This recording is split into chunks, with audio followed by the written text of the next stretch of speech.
పెద్దలు స్వర్గీయ వైఎస్ రాజశేఖర రెడ్డి గారి 16వ వర్ధంతి ఎన్టీఆర్ జిల్లాలో ఘనంగా ప్రతి గ్రామంలో కానివ్వండి, ప్రతి డివిజన్లో కానివ్వండి, ప్రతి మండలంలో ఘనంగా రాజశేఖర రెడ్డి గారికి సేవా కార్యక్రమాలతో ఈరోజు వైఎస్ఆర్ కాంగ్రెస్ పార్టీ తరఫున మేము ఘనంగా నివాళులర్పించడం జరిగింది.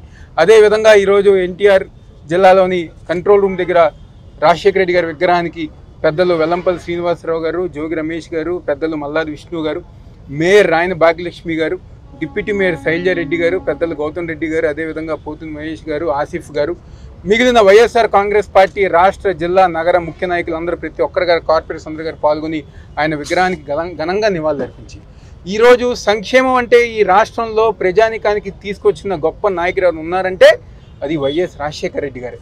ఆరోగ్యశ్రీ కానివ్వండి, ఫీజు రీయింబర్స్మెంట్ కానివ్వండి, 108 కానివ్వండి, అనేక పథకాలు, సంక్షేమ కార్యక్రమాలు, అభివృద్ధి కార్యక్రమాలు ఉమ్మడి ఆంధ్రప్రదేశ్లో తీసుకొచ్చిన గొప్ప నాయకుడు వైఎస్ రాజశేఖర రెడ్డి గారు. ఈరోజు మేము ఘనంగా గొప్పగా మేము ధైర్యంగా చెప్పుకుంటాం. మా నాయకుడు వైఎస్ రాజశేఖర రెడ్డి గారు ఈ రాష్ట్రంలో అంటే దేశంలోనే ఆరోగ్యశ్రీ ఈ విధంగా చేయొచ్చు, 108 అంబులెన్స్లు ఈ విధంగా పెట్టచ్చు. మిగిలిన రాష్ట్ర ముఖ్యమంత్రులు గారు ఈరోజు రాజశేఖర రెడ్డి గారిని ఒక ఐకాన్గా తీసుకుని, ఆయన పరిపాలన ఒక ఐకాన్గా తీసుకుని, మా రాష్ట్రంలో రాజశేఖర రెడ్డి గారు ఒక పరిపాలన మేము చేస్తున్నామని చెప్పుకునే విధంగా అందరూ ప్రతి ఒక్కరి గారు గుర్తుండిపోయే విధంగా రాజశేఖర రెడ్డి గారు పరిపాలన చేశారు.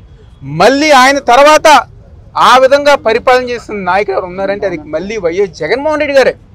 ఆ కుటుంబానికే సంక్షేమ కార్యక్రమాలు అందించిన గొప్ప ఘనత ఎవరికైనా దక్కుతుందంటే కేవలం ఆ కుటుంబానికి, వైఎస్ రాజశేఖర రెడ్డి గారి కుటుంబానికే దక్కుతుంది. ఈరోజు చంద్రబాబు నాయుడు ఆయన పేరు ఏదో నిన్నే చెప్తున్నారు, 30 సంవత్సరాలు ముఖ్యమంత్రిగా సంతకం పెట్టారు, 30 సంవత్సరాలు అయిందని చెప్పని. ఈ 30 సంవత్సరాల్లో చంద్రబాబు నాయుడు పేరు చెప్పగానే ఒక్క పథకం అన్న గుర్తు వస్తుందా? ఒక్క సంక్షేమ కార్యక్రమం అన్న గుర్తు వస్తుందా? లేకపోతే ఒక మంచి కార్యక్రమం, ఒక అభివృద్ధి కార్యక్రమం చేశారని చెప్పనేది గుర్తు వస్తుందా? కేవలం స్వర్గీయ రామారావు గారికి వెన్నుపోటు పొడిచారని ఒక్క తప్పితే చంద్రబాబు ఇది పలానా చేశారని చెప్పని ఏ ఒక్కటి గారు లేదు. కానీ రాజశేఖర రెడ్డి గారు, జగన్మోహన్ రెడ్డి గారు అమ్మ ఒడి కానివ్వండి, ఈరోజు అనేక కార్యక్రమాలు, తల్లి అమ్మ ఒడి కానివ్వండి, అదేవిధంగా చేయూత కానివ్వండి, ఆసరా కానివ్వండి, ఇలాంటి కార్యక్రమాలు చేసిన గొప్ప నాయకుడు జగన్మోహన్ రెడ్డి గారు. తప్పకుండా రాజశేఖర రెడ్డి గారు ఒక ఆశయాల్ని, వాళ్ళ ఒక ఆదర్శాన్ని జగన్మోహన్ రెడ్డి గారు ఒక నాయకత్వంలో వైఎస్ఆర్ కాంగ్రెస్ పార్టీ తరఫున మేమందరం గారు ముందుకు తీసుకెళ్తామని చెప్పని మరొకసారి రాజశేఖర రెడ్డి గారికి ఘనంగా నివాళులర్పిస్తూ సెలవు తీసుకుంటాం. స్వర్గీయ వైఎస్ రాజశేఖర రెడ్డి గారి యొక్క వర్ధంతి సందర్భంగా ఎన్టీఆర్ జిల్లా వైఎస్ఆర్ కాంగ్రెస్ పార్టీ తరఫున ఈరోజు ఘనంగా కూడా వారికి నివాళులు అర్పించడానికి ఈరోజు రావడం జరిగింది. మా దేవినేని అవినాష్ గారు, మల్లాది విష్ణు గారు, జోగి రమేష్ గారు, రాయన భాగ్యలక్ష్మి గారు, అవుతు శైలజారెడ్డి గారు, ఇతర పార్టీ ముఖ్య నాయకులు అందరూ కూడా రావడం జరిగింది. ఎందుకంటే రాజశేఖర రెడ్డి గారు చనిపోయి ఇన్ని సంవత్సరాలు అయినప్పటికీ కూడా ప్రజల గుండెలో చిరస్థాయిగా ముద్ర వేసుకున్న వ్యక్తి రాజశేఖర రెడ్డి గారు. ఎందుకంటే పాదయాత్ర రూపంలో మొట్టమొదటిగా పాదయాత్ర అనేది ప్రారంభించి ప్రజల సమస్యలను నేరుగా తెలుసుకునే విధంగా, అదేవిధంగా ఏదైతే పాదయాత్రలో తెలుసుకున్న సమస్యల్ని పరిష్కరించిన వ్యక్తిగా కూడా రాజశేఖర రెడ్డి గారు ప్రతి ఒక్కరికి కూడా తెలిసిన విషయం మనందరికీ కూడా. దాంట్లో ముఖ్యంగా చూసుకుంటే కనుక వైద్యం అందక ఎంతోమంది చనిపోతుంటే ఒక డాక్టర్గా ఆయన పాదయాత్రలో చూసిన కష్టాలను చూసి ఆరోగ్యశ్రేణి పెట్టి పేదవాడికి కూడా కార్పొరేట్ వైద్యం అందించిన మహనీయుడు వైఎస్ రాజశేఖర రెడ్డి గారు.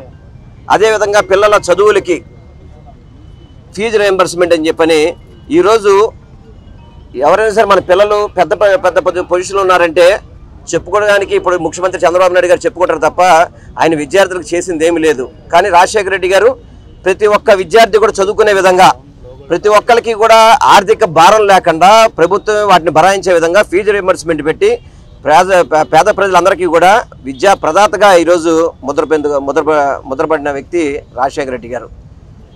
ఆయన చేసిన 5 సంవత్సరాల పరిపాలన ఎప్పుడు కూడా అది సువర్ణ పరిపాలన. కానీ ఇప్పుడు కూటమి ప్రభుత్వం చేస్తుంది మద్యం పెంపకం ఎలా చేయాలి, రౌడీజం, రెడ్ బాగ్ రాజ్యాంగం ఎలా అమలు చేయాలని చెప్పని దుర్మార్గ పరిపాలన తప్ప ప్రజలకి పనికొచ్చే ఒక్క పని కూడా చేసిన పరిస్థితి ఈ కూటమి ప్రభుత్వం లేదు.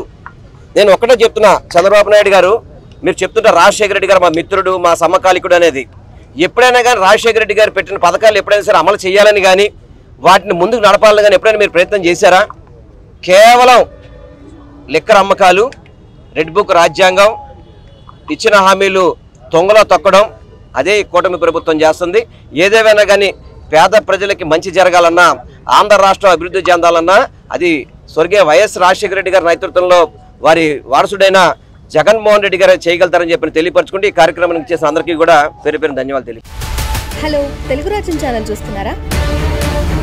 సామాజిక రాజకీయ జీవన చిత్రణే తెలుగు రాజ్యం. అతిశయోక్తులు అసత్యాలు ఉండవు. రాజకీయ కోణం కాదు, ప్రజా కోణమే కొలబద్ద. తెలుగు రాజ్యం వీక్షణ మీ ఉత్తమ అభిరుచికి నిదర్శనం.